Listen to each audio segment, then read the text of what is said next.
Orang Kristen itu lebih suka untuk memahami Alkitab di dalam bahasa terjemahan ketimbang harus membaca Alkitab dalam bahasa asli, teks Ibrani, teks Yunani berulang-ulang tanpa memahaminya.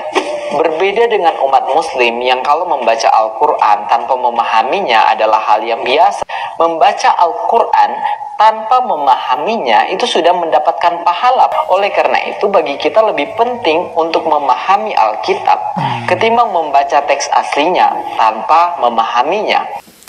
Ya, tidak semua umat Islam yang membaca Al-Quran itu tidak paham isi kandungannya. Bagi yang belajar ya paham isi kandungannya. Bagi yang tidak belajar ya nggak paham. Langsung aja kita ke bagian dia mempraktekkan bahasa Roh Kudus.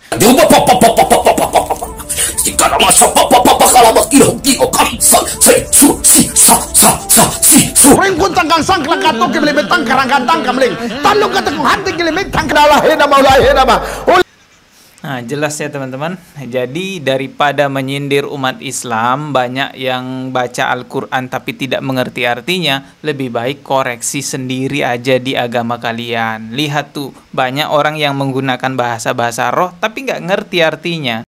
Assalamualaikum warahmatullahi wabarakatuh. Apa kabar semuanya teman-teman? Semoga tetap dalam keadaan sehat walafiat. Amin ya rabbal alamin. Semoga selalu dilindungi oleh Allah Subhanahu wa taala dari segala macam bentuk hal-hal apapun yang bisa melemahkan akidah kita. Amin ya rabbal alamin. Teman-teman, kali ini ada sebuah video dari seorang non-muslim yang sepertinya menyindir umat Islam, bahwasanya katanya umat Islam itu hanya tahu baca Al-Qur'annya saja tetapi tidak tahu isi kandungan yang ada di dalam Al-Qur'an. Hal itu dijadikan dalih oleh mereka seolah-olah imannya umat Islam itu lemah teman-teman ya. Coba kita simak nih dulu videonya ya. Kita dengarkan dia ngomong. Orang Kristen itu lebih suka untuk memahami Alkitab di dalam bahasa terjemahan ketimbang harus membaca Alkitab dalam bahasa asli, teks Ibrani, teks Yunani berulang-ulang tanpa memahaminya.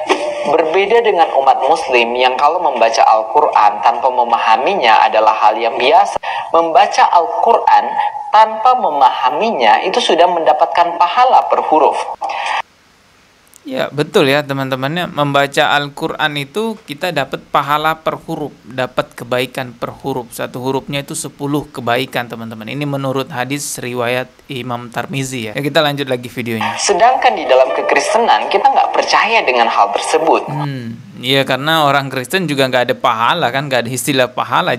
Jelas lah mereka nggak percaya. Orang Kristen membaca Alkitab bukan untuk mencari pahala, apalagi mendapatkan pahala. Enggak.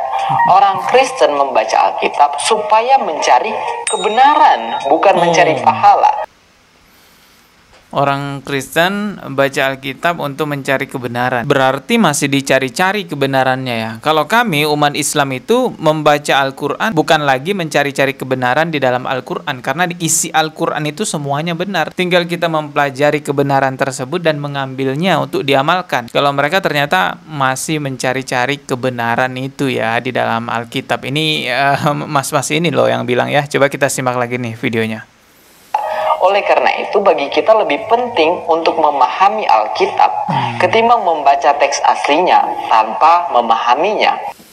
Ya, tidak semua umat Islam yang membaca Al-Quran itu tidak paham isi kandungannya. Bagi yang belajar ya paham isi kandungannya. Bagi yang tidak belajar ya nggak paham. Al-Quran itu sebagai firman Allah tentunya memiliki kelebihan dibandingkan bacaan-bacaan lainnya. Al-Quran itu tidak hanya pembacanya, bahkan yang mendengarkannya saja dapat pahala. Itulah kelebihannya Al-Quran. Juga seperti hadis yang saya sebutkan tadi, bahwa setiap huruf dalam Al-Quran itu mengandung 10 kebaikan. Walaupun demikian, bukan berarti umat Islam dianjurkan tidak perlu memahami isi kandungannya, cukup membacanya saja, cukup mendengarkannya saja, walaupun nggak ngerti artinya. Nggak gitu juga konsepnya. Sebagai Muslim ya kita tetap harus belajar dan mengetahui isi kandungan Al-Quran. Tapi oke lah, kita balas narasi mereka. Kan tadi bilangnya itu umat Islam hanya sekedar membacanya tapi tidak mengerti artinya. Sedangkan orang-orang di agama mereka itu membaca dan mengerti artinya. Katanya begitu tadi. Oke, kita balas narasi interpretasi mereka. Sebenarnya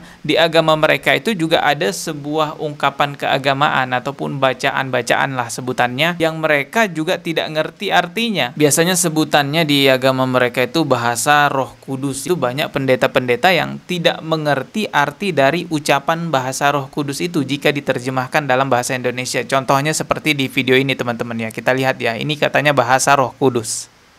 Untuk ibu saudara, ini saya tunjukkan saya dipenuhi Roh Kudus. Nah, ini dia dipenuhi Roh Kudus, nanti keluar bahasanya, bahasa rohnya. Dan silakan sebarkan. Bagi orang yang tidak percaya, saya siap peperangan roh dengan mereka. Ini orang yang nggak percaya katanya siap untuk diperangi rohnya ya. Langsung aja kita ke bagian dia mempraktekkan bahasa Roh Kudus. Nah, ini simak baik-baik ya. Ya tuh bakal.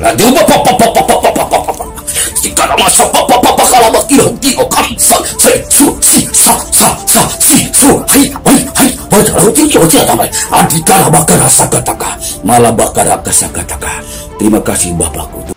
Coba mas-mas yang tadi artikan nih. Ini apa artinya kalau diterjemahkan dalam bahasa Indonesia? Saya yakin dia nggak ngerti juga tuh artinya. Ini ada lagi nih, kita simak lagi ya. Memang banyak bahasa-bahasa yang kayak gini teman-teman. Saya yakin mereka juga nggak ngerti artinya ini.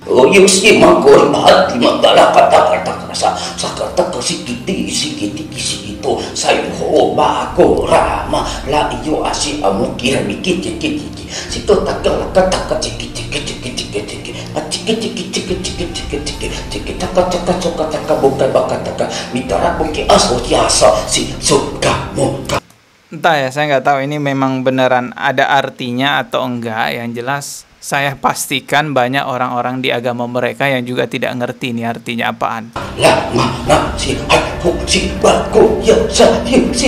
Bahkan bahasa-bahasa seperti ini katanya itu bisa dibuat perang loh. Kita lihat coba ya bagian perang bahasa Roh Kudus. Ini dia videonya teman-teman.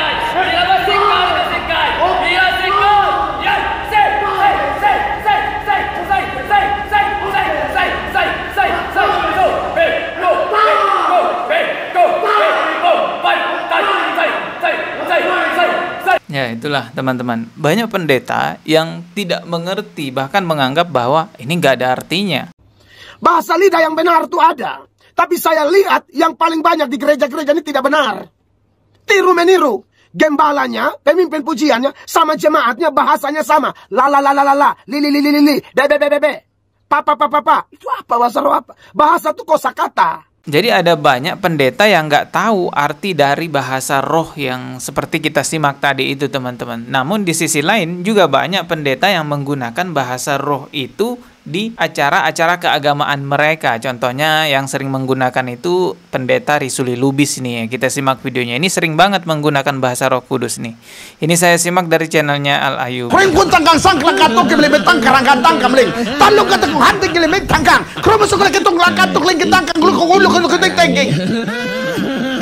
Ternyata waktu saya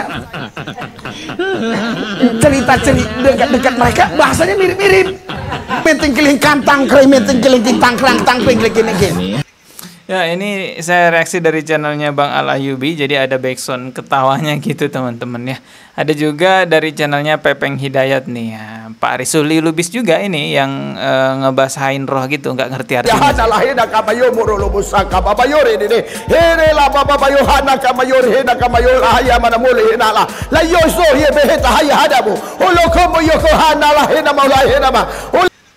Nah, jelas ya teman-teman. Jadi daripada menyindir umat Islam, banyak yang baca Al-Quran tapi tidak mengerti artinya, lebih baik koreksi sendiri aja di agama kalian. Lihat tuh, banyak orang yang menggunakan bahasa-bahasa roh tapi nggak ngerti artinya. Saya hanya sekedar membalikkan narasi aja. Mereka melontarkan narasi seperti itu, ya kita balikan aja. Karena memang di agama mereka juga ada hal-hal yang mereka tidak mengerti bahasa-bahasanya gitu ya teman-teman. Kita ketemu lagi di video berikutnya. Subscribe dan juga loncengnya ditekan sebagai notifikasi. Wassalamualaikum warahmatullahi wabarakatuh.